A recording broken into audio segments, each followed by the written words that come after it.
Hello, Year 11. Hopefully, most of you will recognise me. My name's Sue Glover, and I'm the Independent and Impartial Careers Advisor here at St Joseph's School. And I'm generally in school every Tuesday and Thursday, although probably over the next few weeks I'll be in on additional days as well.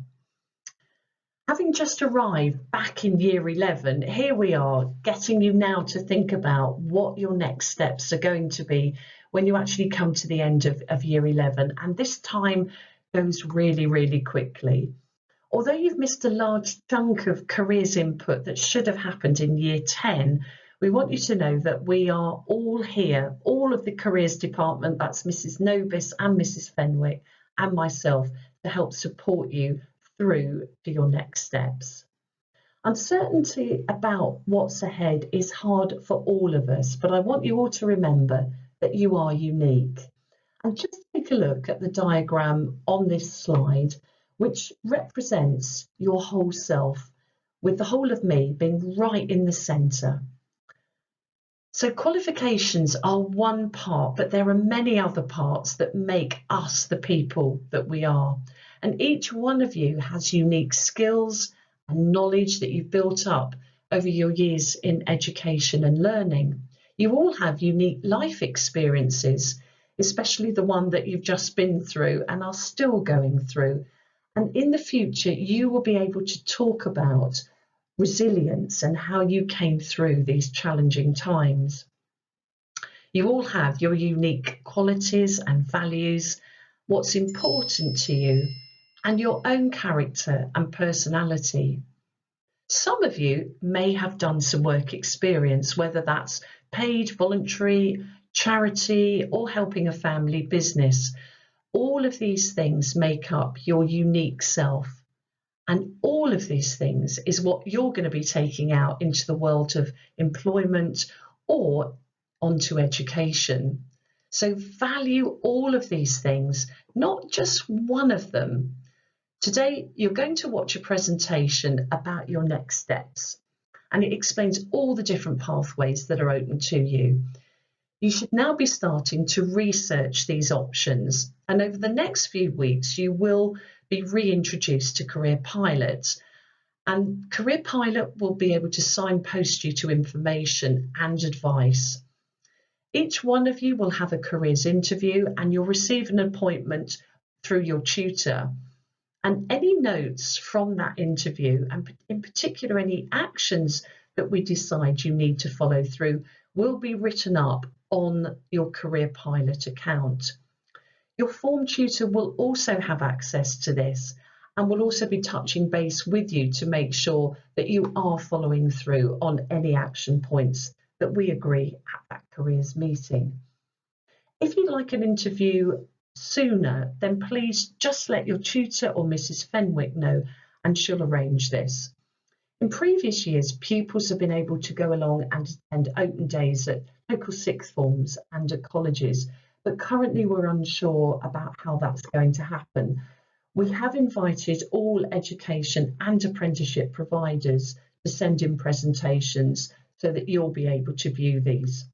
So what I want you to do is listen carefully to the presentation and remember what fantastic, amazing and brilliant people you are, and that understanding your unique self will help in making the right decisions for your future. Hello, my name's Sue Glover and I'm the Independent Careers Advisor at St Joseph's Catholic School. I've put together this presentation to support you with your post-16 options. This is an exciting time when you get to choose your next steps.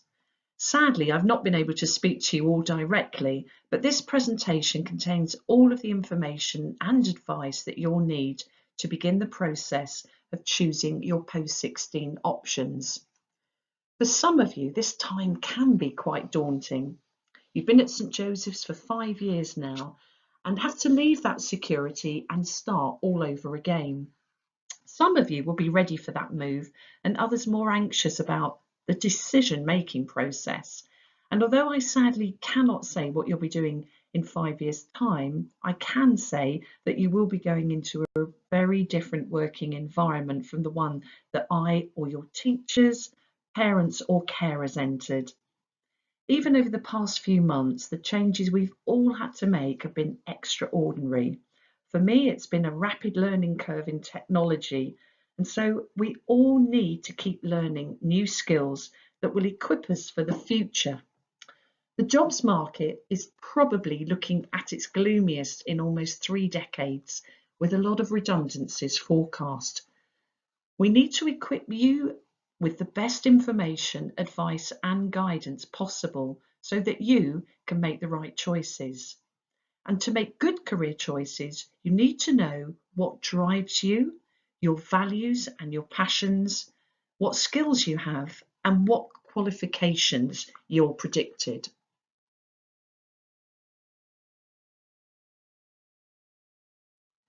When you leave St Joseph's at the end of year 11, you have to make a choice between one of the following options. You could either stay in full-time education and study at a local college, sixth form college or sixth form. You could consider starting an apprenticeship or a traineeship, or you could spend 20 hours or more a week working or volunteering while in part-time education or training. Most pupils will choose between the first two options. And so the options at the end of year 11 are either to remain in education and to study A levels or a vocational pathway or a mixture of the two. You could look for an apprenticeship or a traineeship, and more about all of these in the next few slides.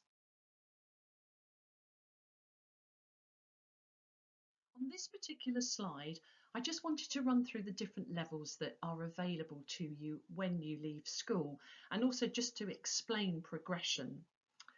So there are 3 routes that you could be looking at: academic route, a vocational route, and a work-based route. And for today, we're just going to look at levels 1 to 6. If you leave St Joseph's with 5 GCSEs at grades 4 and above, and they have to include English language and maths, then you'll be leaving at level 2. If you achieve mainly grades 1 to 3, including English and maths, then you'll be leaving at level 1. But I just also wanted to show you here that there are other qualifications that are equal to a level 2 qualification. And so they could either be on the vocational route or the work-based learning route, so an apprenticeship. Level 3 qualifications include things like A levels, B Tech qualifications, Cambridge technicals, and also T levels, which are the new qualifications that are arriving this year, but also equate to an advanced apprenticeship as well. Level 4 is equivalent to the first year of a degree at university. It's also matched against a foundation degree, year 1, and something called a higher national certificate. Also, we have higher apprenticeships available, so all equivalent to level 4. Level 5 is equivalent to the second year of a degree, the second year of a foundation degree or a higher national diploma, and also to higher apprenticeships. And finally, level 6 is equivalent to a full degree level being achieved. So it can be achieved through all of these 3 routes. Today, what I'm going to do is focus mainly on levels 1 to 3.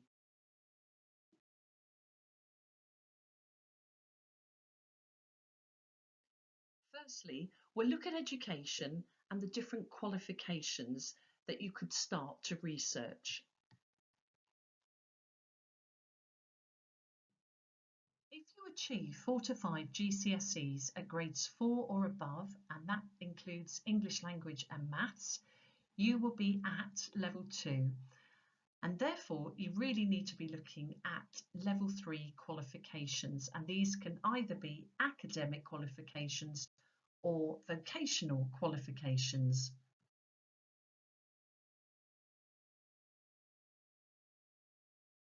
For those students achieving no formal GCSEs or up to grade 1, then they should be looking at entry level and foundation courses.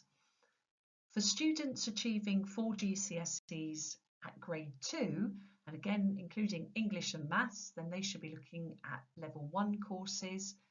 And for students achieving 4 GCSEs at grades 3, including English and Maths, should be looking at level 2 courses. These all tend to fall under the vocational qualifications banner. You'll also need to retake either English and or Maths until you achieve a grade 4. And generally, what happens at college is you'll study your main subject, and then there'll be additional time given to you to study either English or Maths or both of those subjects.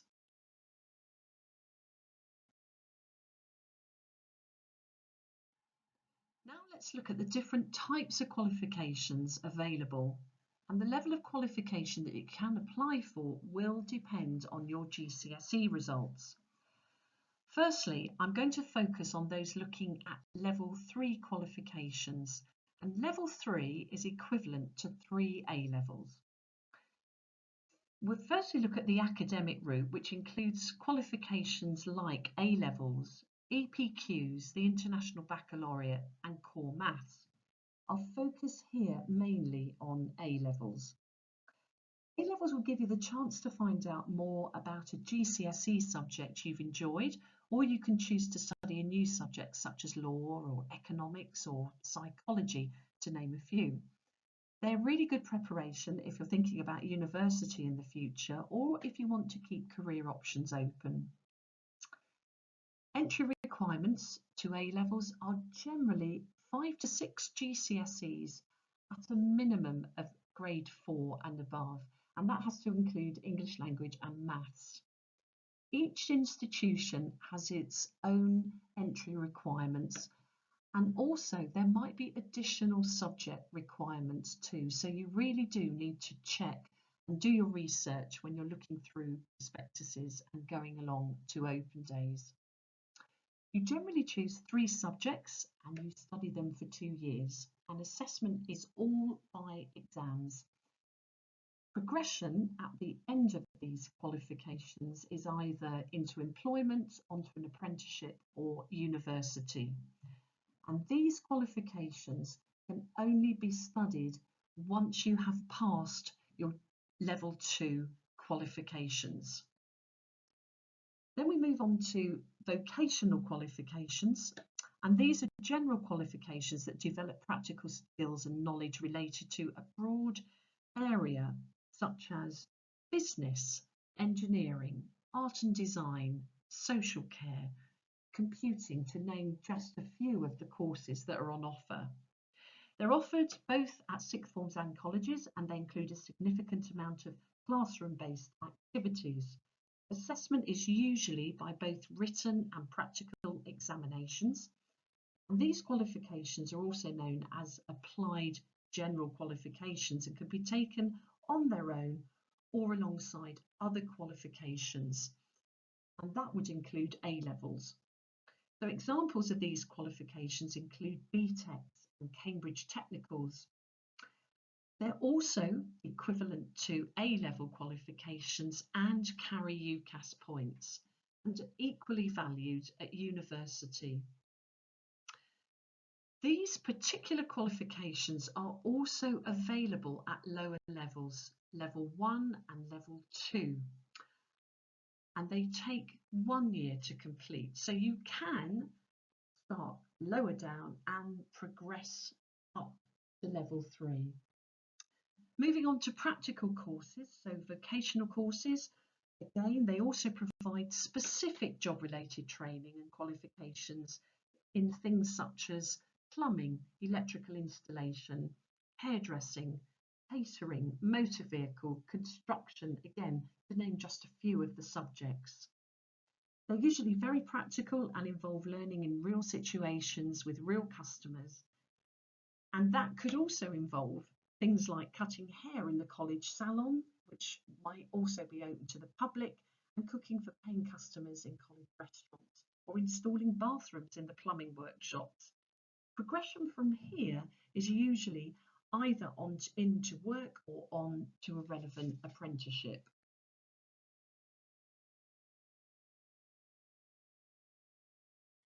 Entry and level 1 courses are for those students who perhaps didn't achieve GCSE results or may have a learning difficulty. They're also known as foundation studies and life skill courses, and they're available at colleges of further education. They're generally classes that offer small groups and lots of support to access either further learning at college or an introduction to the world of work.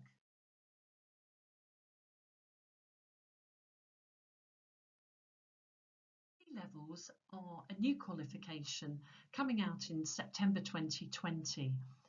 They'll offer students a mixture of classroom learning and on-the-job experience during an industry placement of at least 315 hours, which equates to approximately 45 days. They'll provide the knowledge and experience needed to open the door into skilled employment, further study, or a higher apprenticeship. They're equivalent to 3 A levels and also carry UCAS points and have been developed by employers and education providers and really do define the skills that employers are looking for. Currently, there are 3 different key levels that have been rolled out in education and childcare, design, surveying, construction, and digital production, design and development. I've also attached to this slide the link to further information about T levels. There are further new subjects coming out in September 2021, and they're actually listed on this document. The one thing I would say is you need to do your research again about which colleges are offering these levels, because I've struggled to find any other than Peter Simmons who's offering education and childcare in our local area.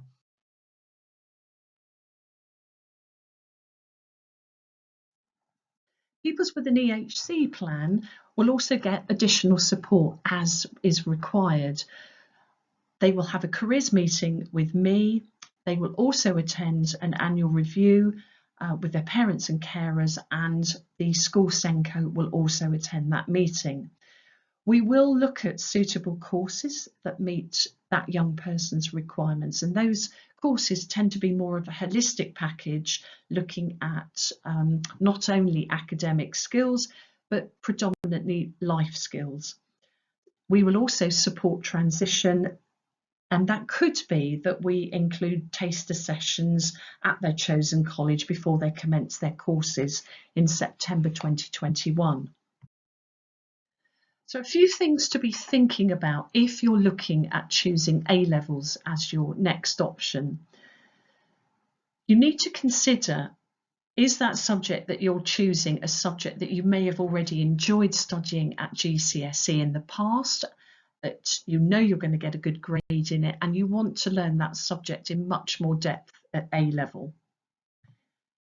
It may be that you need to choose subjects because there's a particular career pathway that you want to enter, so you need to have done your research.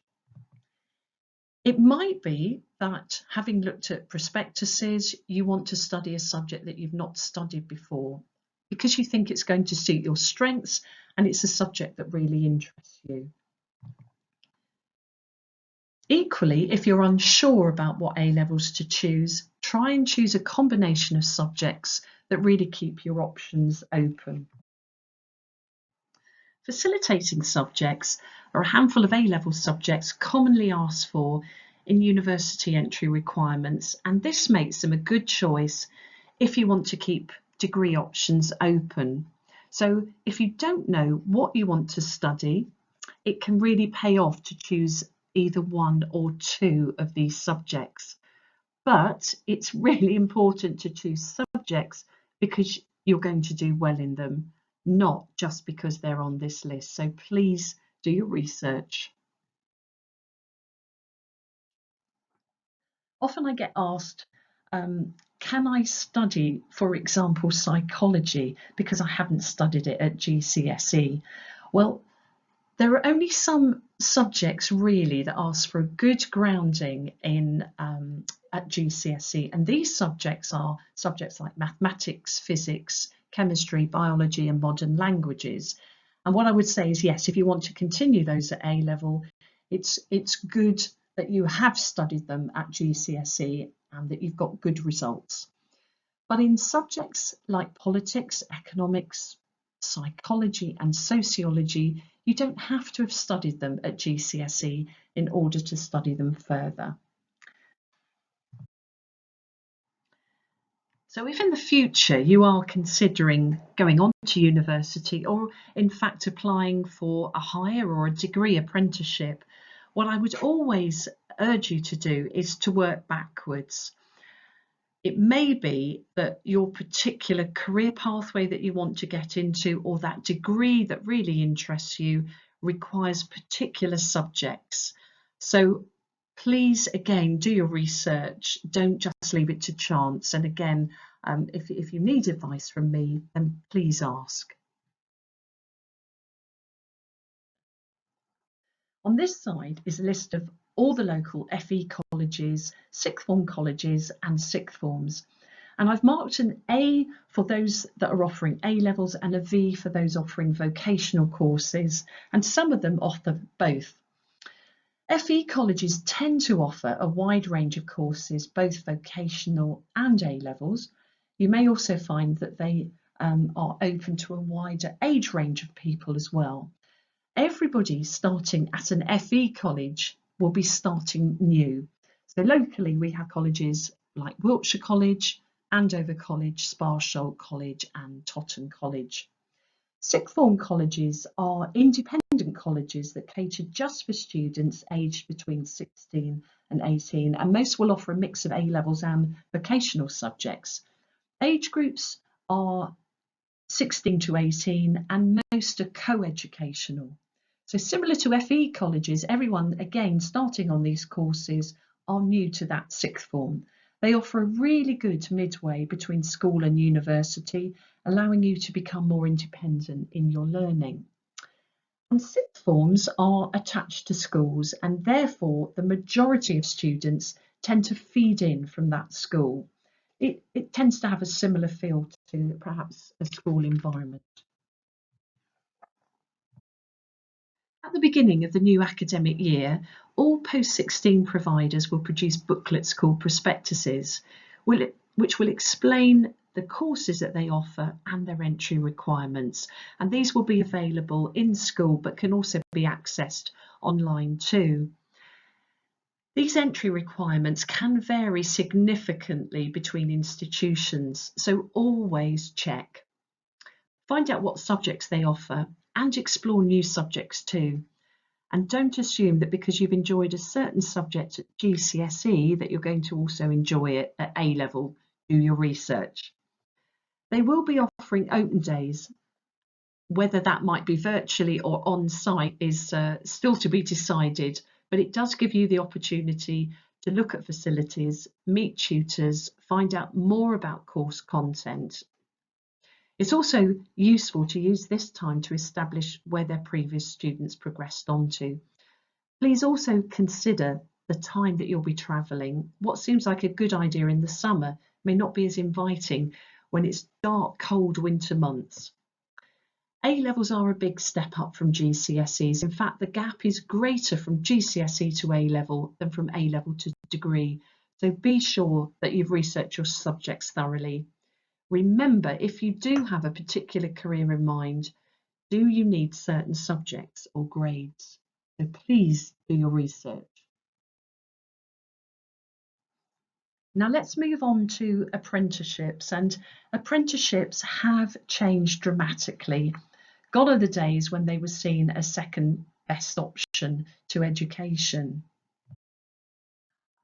Apprenticeships also offer the ability to progress right the way up to degree level. So exactly the same as if you continued in further education, you do have the ability to study, as I say, right up to degree level. Sadly, due to COVID-19, we have seen an 85% fall in apprenticeships nationally. And sourcing an apprenticeship can be difficult, and it really is up to you to find an apprenticeship. The wider you can travel, the more options that you will have. Getting an apprenticeship is much harder than completing an application to college. You need to use all your skills and expertise in networking and regularly looking on the government website for vacancies. Then there's the application form and the CV. And if you're successful, you will then take an assessment test, attend an interview, and there's likely to be entry requirements, just like applying for a college course. You'll also have to be mature enough to deal with a 5-day working week and training alongside the reality of perhaps only 4 weeks a year holiday. So the skills that you need to succeed are somebody that's really very proactive, willing to learn, that they're resilient, numerical, a good communicator, a good team player, great at time management, just to name a few. These are some of the new apprenticeships coming online. So I just wanted to show you that, you know, they are becoming very, very varied now. So we have degree apprenticeships in things like lab scientists, and also to train as an actuary, to outdoor activity instructor and marine pilot. So there is a huge variety of. This is the government Find an Apprenticeship website, and it enables you to search and apply for apprenticeships in England by completing the boxes. So that could either be that you enter the job title, the name of an employer or a reference number, or indeed if you leave it blank, it will show all apprenticeships that are available. If you put in your location and the radius of miles that you want to travel for that apprenticeship, it will also sort on that criteria. So obviously the wider the radius, the more opportunities are going to be available to you. And just be aware that your chosen dream job may not necessarily be on your doorstep. So if you have the flexibility to travel a bit wider, then those opportunities are going to become greater. Don't forget also our services offer apprenticeships. So go and have a look on the Army website, the Royal Air Force and the Navy. The hourly rate for an apprentice currently is £4.15 an hour, but the majority of employers tend to pay more than the minimum amount. Opportunities for apprenticeships are available to you at the end of year 11, but equally are still available if you decide to look for an apprenticeship at the end of further studies, either at college or at a sixth form.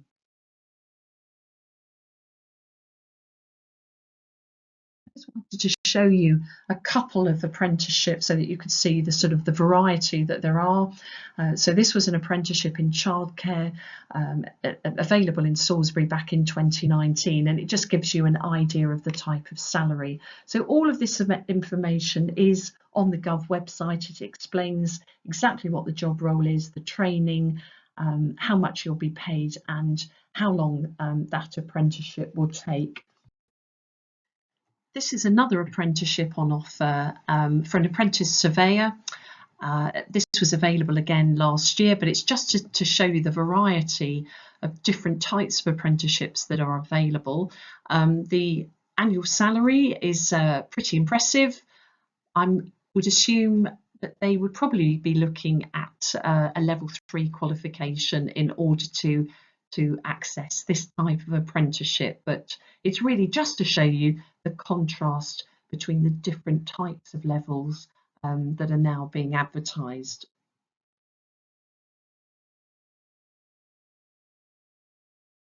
The Amazing Apprenticeship site contains a lot of information for those of you who are seriously considering apprenticeships as an option at the end of year 11. This is information specifically aimed at parents and carers, contains a lot of really useful advice and guidance for those of you that are considering this as a route, alongside other resources as well that you may find useful. So I would thoroughly recommend that you have a look at this website.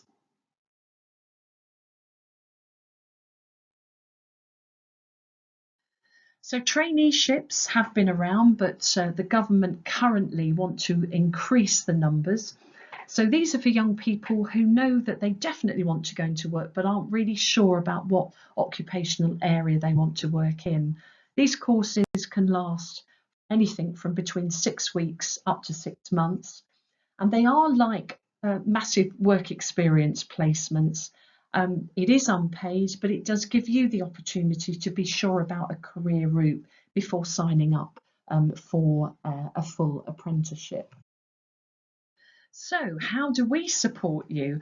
Well, this could be virtual, or hopefully in time it will be in person. Every year, 11 student will have a careers interview. There will be some form of drop-in clinic available. If you need advice, then please speak to Mrs. Fenwick, to your teachers or to your tutors, and they in turn could refer onto me if they feel you need more support. Try and attend any information sessions that we will be running in school. And again, this could be virtual.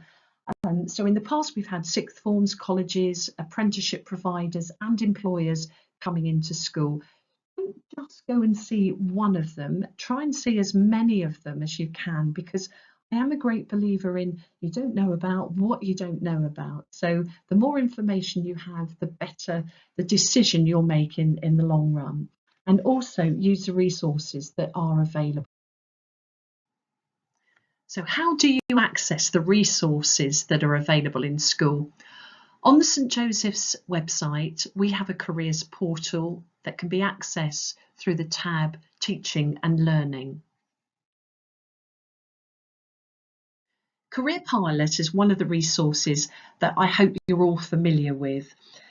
It's a free website which is used across the south of England, and it has careers information and tools for 11 to 19-year-olds all in one place.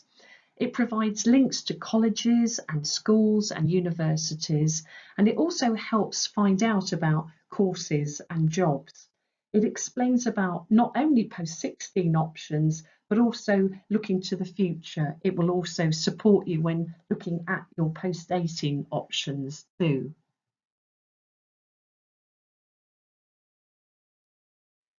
Eclipse is a really great resource, and it offers clear and impartial descriptions of jobs and careers, their entry requirements and training options. If, for example, you are considering becoming a games designer in the future, then Eclipse will give you a broad overview about what the job entails, and it will also explain to you the types of skills that you need to have in order to be successful in that particular career pathway.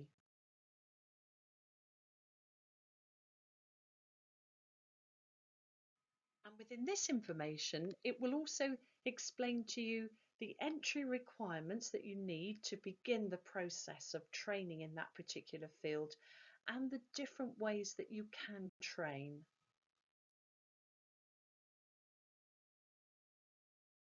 It will also give you labour market information, so important information about the type of salary you could expect to earn.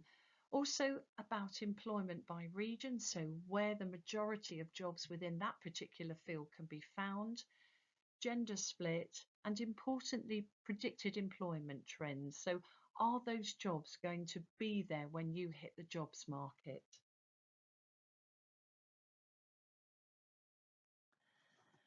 So that is it for me. Thank you so much for listening, and I really hope that it's been useful for you. If you need any further information, advice or guidance, then please contact either me, and that's my email address, or contact Mrs. Fenwick, and this is her email address and also our school telephone number. This, as I've said, is a really exciting time for all of you, and we very much want you to make the right decisions and the right choices. So I'm wishing you all the best of luck. We will see you in school in Year 11, and thank you so much for listening.